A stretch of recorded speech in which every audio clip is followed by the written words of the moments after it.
আজি এই বনগাঁৱৰ ৰুবুল দাসৰ ঘৰত আহি খুব এটা ভাল অনুভৱ হৈছে। আমি 90 দশকৰ সময়ত যেনে আমি শৈশৱকালটো ঘূৰি অহাৰ নিচিনা লাগিছে।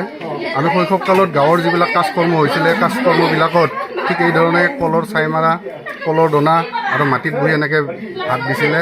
আৰু এইটো আজি এনেকুৱা অনুভৱ হৈছে যেন আমি পুৰণি দিনলৈ গুচি গৈছোঁ। আৰু এই অনুভৱটো এনেকুৱা যে আজিৰ যি আধুনিকতাৰ প্ৰবল এক প্ৰভাৱ, সেই প্ৰভাৱৰ মাজত এক ব্যতিক্ৰমী অনুষ্ঠান।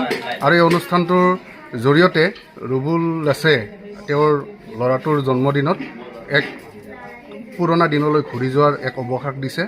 আমি ইয়াতে আহি ভাল অনুভৱ কৰিছোঁ। আৰু ইয়াৰ দ্বাৰা আমাৰ কলৰ দনাত খালে আমাৰ স্বাস্থ্যৰো এক দিশত ভাল হয়।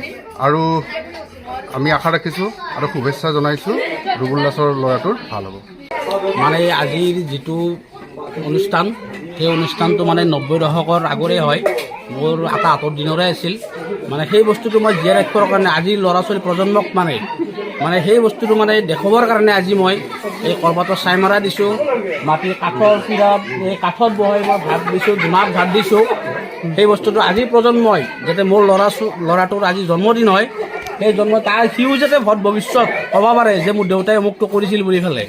সেইকাৰণে আজিৰ ল'ৰা ছোৱালীক মই এইটো বস্তু জানিবৰ কাৰণে মই আজি এইখিনি কাম মই কৰিছোঁ। মানুহবিলাকে খুবেই আনন্দিত। যোৱাকালিৰ পৰা মোৰ ইয়াতে বহুত মানুহ আছিল, বহুত মানুহ ফটো মাৰি নিছি মোৰ এই ছাইমাৰাখন দেখি পেলাই। এইটো বস্তু বহুতে দেখা পোৱা নাই।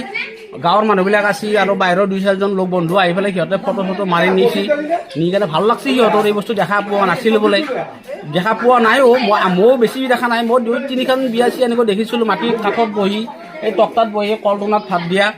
গতিকে সেই বস্তুটো মানে দেখা পাই মোৰ মনত পৰিল যে মোৰ ল'ৰাজনৰ আজি জন্মদিন। তাৰ কাৰণে মই ৰাইজক মানে দুমুঠি